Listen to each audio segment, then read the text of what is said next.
Life is dynamic and times are in process.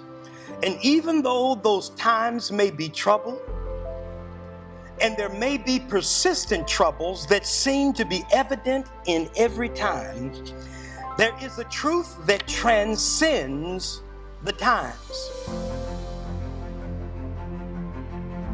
His impact wasn't just strong here in Richmond, but his impact was global. It reached all of North American theological institutions. He sees the best in people, and he helps to bring people to where God would have them to be.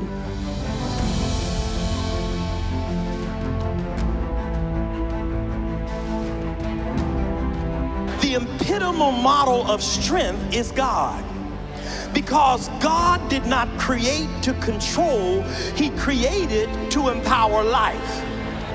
You are marvelously, majestically, magnificently, and marvelously made.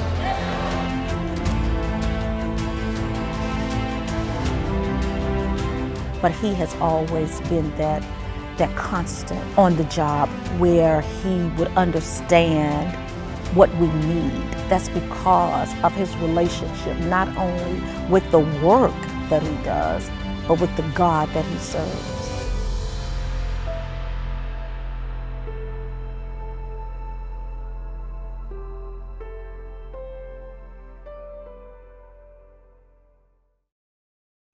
They said I wouldn't make it. They said I wouldn't be here today. They said I'd never amount to anything. But I'm glad to say that I'm on my way. Let's just kind of jump right in. When did you know that you were called to this ministry? When did you know? And who were some of the earliest influences in your life and some of the memories that influenced your understanding of call? I knew something was different and going on in me, even as a child. And there's no doubt that the most powerful influences around me were my mother and father and grandparents. I grew up in the United Methodist Church. I did not have a relationship with a pastor. They moved them all the time, and the minute you'd begin to know somebody. So I had no mentoring, guidance, or suggestion about being a pastor or what that meant, because I did not relate to a pastor. I related to the people, particularly my Sunday school teachers, who constantly called us to a higher standard, or constantly were telling us and reminding us of who we were, both as children of God, but also in those days, you got to realize it was segregated, and they always emphasized the gift of blackness and the beauty of your blackness. How they, even in the educational system, combine faith and your foundation in your elementary education and the principles that they drilled into you. And I still use that in my preaching today. He loves people. Well, he loves God, of course, but he sees the God in people. And he really is extraordinary in connecting and helping people to connect with the God that's in them. As we continue in our moments of inspiration and exploration. John and I first met through the church. John's always been in the church, and even though he was a very young person, not a preacher or a child minister or whatever, but his life and who he is and his personality was that. So it was always church related. I'm still his baby girl. Like, he is still the anchor. I breathe different when I'm close to my daddy. The world makes more sense when I'm close to my daddy. And that has been my experience. Our household is simple. It's the simple things. My father and I would go for walks. My best friends. You know, from From walking, I have memories of just long walks with him, talking. Even his silence was wisdom because it taught me how to center and just be with myself. Family time. Now we are huge, 20-some grandkids, nieces and nephews. He can have all of us in the house at one time. That's where his joy is. He was just my dad, and you don't really understand as a little kid that your dad is some famous minister or something. You know, you go to church, but what I was impressed with was, he played college football, he benched 400 pounds, he was a star in the high school team, he almost went to the pros, he could dunk a basketball with 2 hands, and I wanted to be like that. Even with your intelligence and your capacities, you are not privileged to. The time that he has in a day to do everything that he does is just truly amazing to me. How much he reads, how much he knows, how much time he gives to other people, and no one in the family is lacking any time because he makes sure that, all of us, adopted kids as well as, his biological kids, get the care that they need and the love that they need. And no one is lacking at all. Your unique educational journey, just kind of talk about why theology. You're a Kappa. Yes, sir. I'm a Kappa. Yes, we are. And in all the things that we be doing and be involved in, Sure. as I didn't feel comfortable, more and more of the people looked to me to interpret and give an alternative. I'm talking about the folk who were down as they could get. When something hit the wall, they say, let's go talk to Kinney. They didn't call me by, they called me Kinney. I need to go talk to Kinney. Let's talk to Kinney. It was a process. And in this, I saw something differently. And I'm gonna be honest with you, while I was in college, I experimented with religion. The Muslims. Sure. I went to a Catholic church. Then we had a coffee house on campus where it wasn't like a church. We just sit around and be deep, 'cause we're deep. Yeah, and we're gonna solve the world's problems. And I would sit there and be a part of the deep conversation. But I felt the stirring in me that was, that I knew something was going on in me. I even knew it as a child. I think people around me saw something. He was a theologian, and I would say theological. He approached it from the perspective of how God was engaging us in terms of how we are pushed in our calls to follow God, and then how we're called to follow not just spiritually, but academically. How our faith formation was key to how much rigor we put into the study and work to prepare ourselves on an academic and mental level for the spiritual and faith formational levels that we wanted to reach and help other people reach.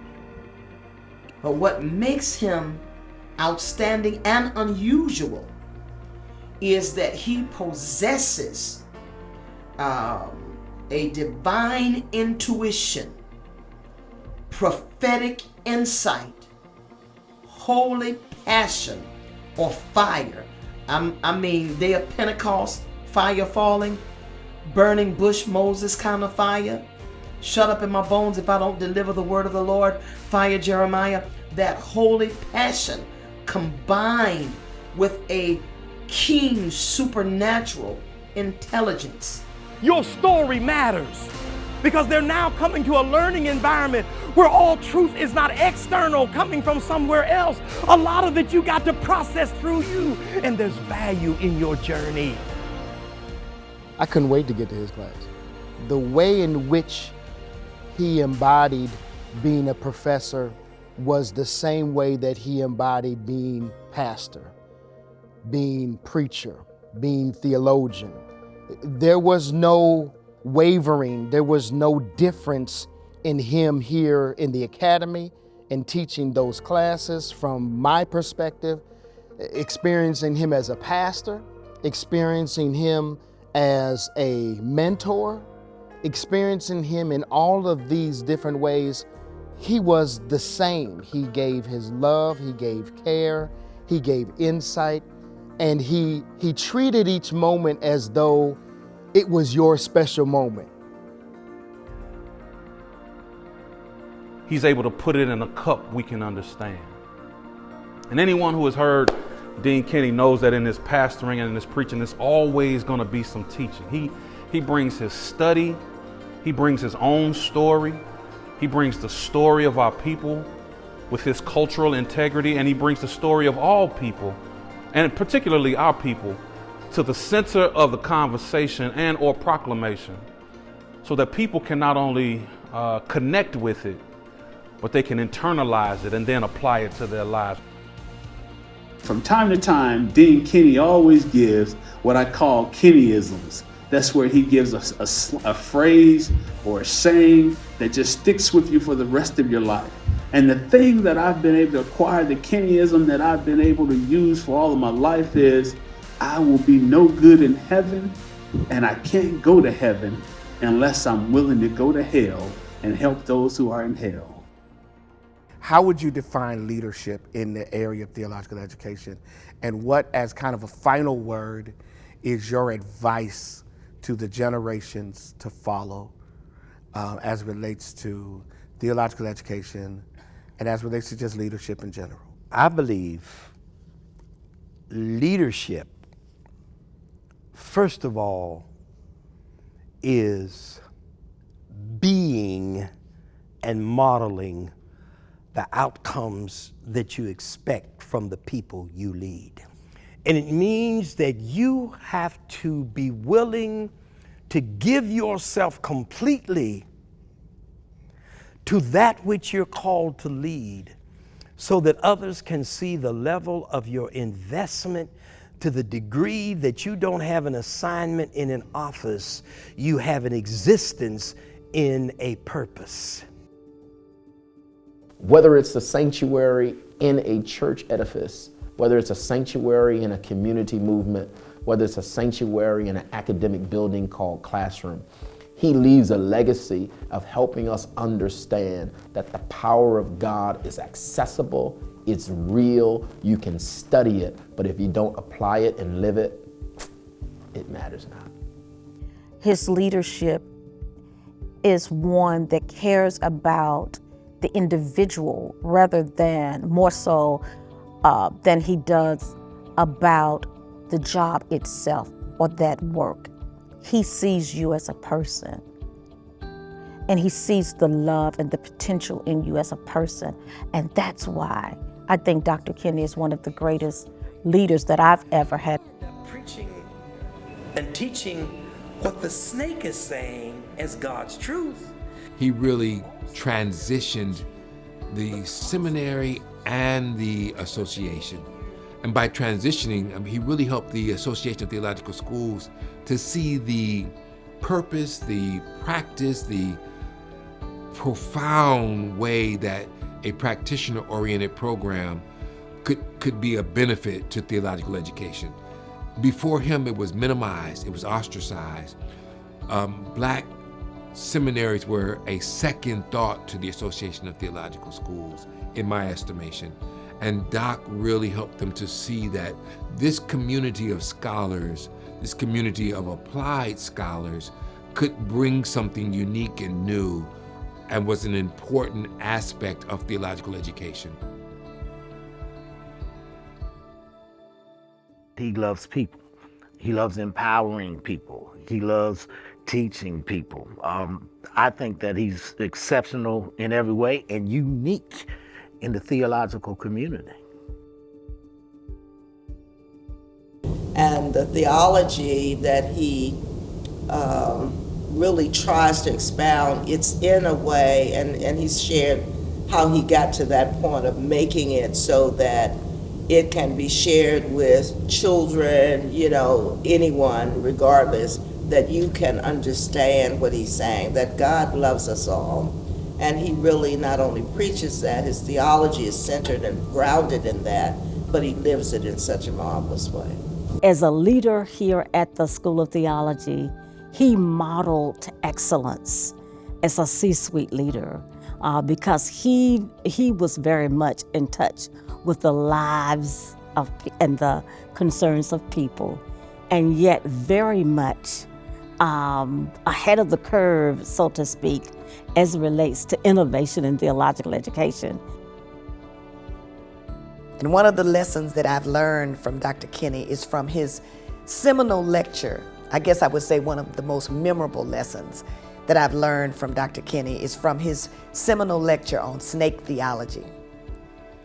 And in that lecture, Dr. Kinney asserts or argues or posits that nothing diminishes community like hierarchy, and that a core tenet related to God's intention and desire for human relationships is that men and women are called into relationships that are characterized by mutuality, reciprocity, and shared responsibility.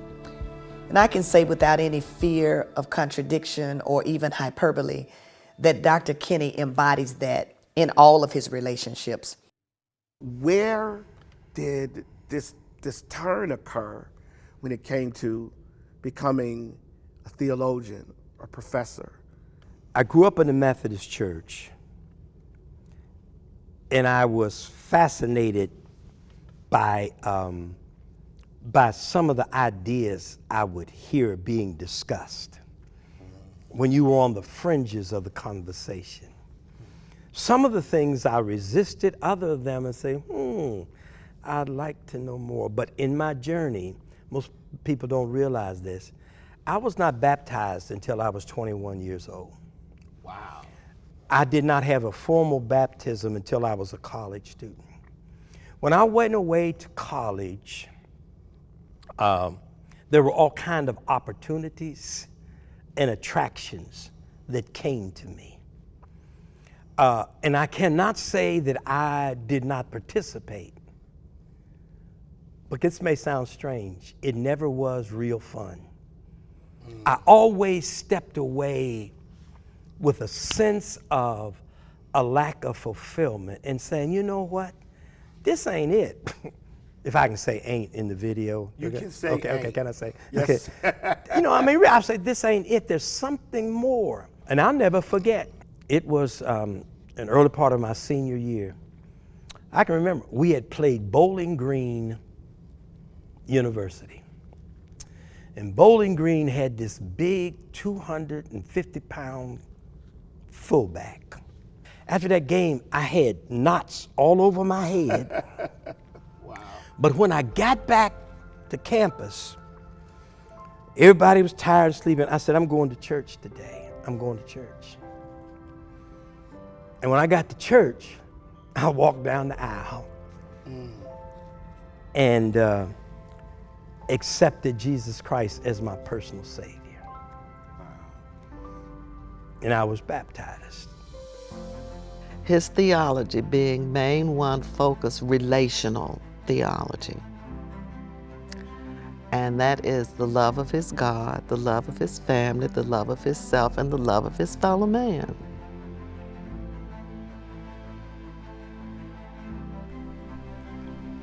I would describe Dr. Kinney's theology as close to Jesus as possible. John does not subscribe to a particular formula or tradition, just as Jesus, who is recorded as saying, "It is written such and such, but I say unto you," expanding on the written tradition. So hearing him lecture at Union and chapel at Watts Chapel, and hearing him talk to our faculty and students from that perspective of theology and justice and how that kind of rolled out of his sermons as well as out of his lectures.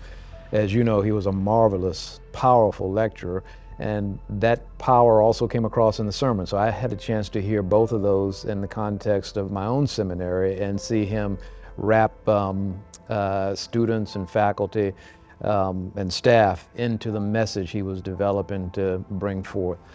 His theological plumb line is concerned with our relationship to God, to self, to neighbor, and to nature in a holistic manner that is not separated or bifurcated, because God created us as whole creatures. I think that his theology is based upon understanding that the gospel is the gospel of liberation, that liberation flows from the Old Testament to the New Testament. He has a way of seeing the text that brings out these significant truths that speak to the emancipation, liberation, and elevation of our people.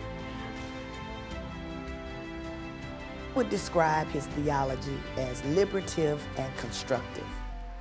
He is clearly a systematic theologian who demonstrates so effortlessly what it means to love God with the mind, with intellectual sophistication, rhetorical artistry, and prophetic power in describing religious beliefs that are traditionally associated with mainstream Christianity and regarded by theologians and Christian churches as authoritative. In other words, he is a classical systematic theologian in the sense of what it means in terms of classical theology. He talks about God's design in everything about creation, the stars, the moon, the sun. So he saw God as very much active and involved in the lives of people, but also in the lives of all of creation. I took 2 classes from him, and these classes were absolutely phenomenal and changed the direction and trajectory of my entire ministry. I learned from Dr. John Kinney that you could be both a pastor and a scholar, what I've come to call a practitioner scholar. And even as I first became a pastor and ultimately pastored for 31 years of my life, and then leaving the pastorate, I became a full-time professor. I did a PhD while I was a pastor.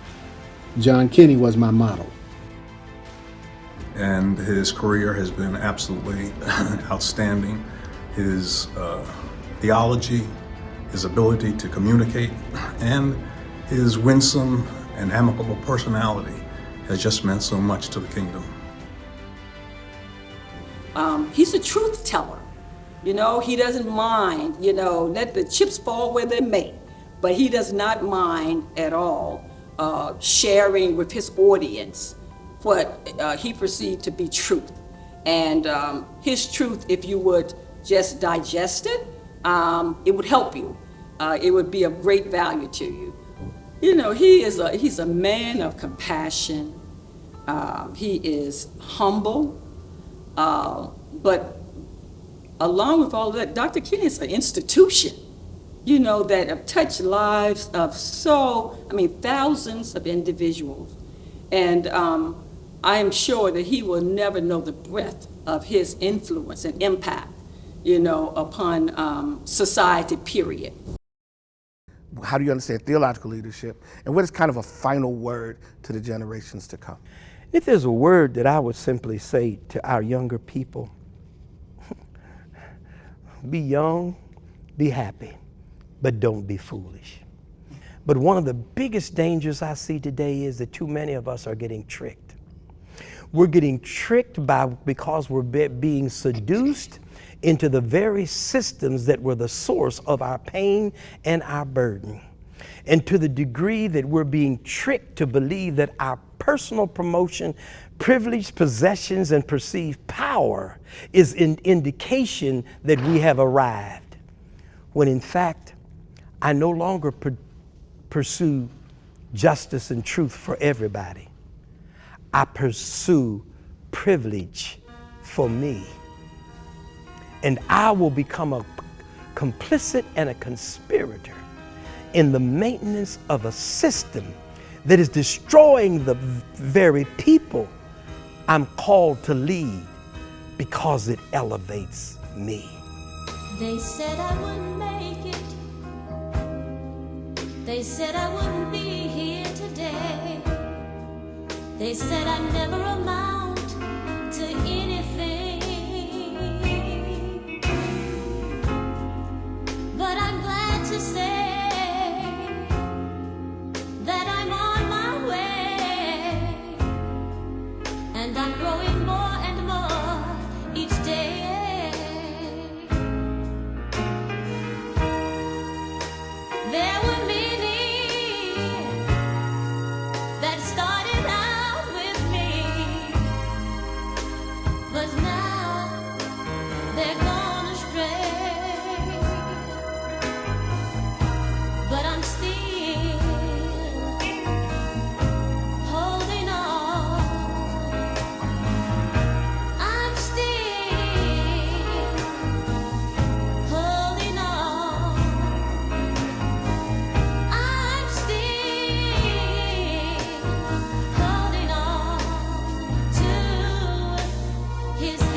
You see, when I was young,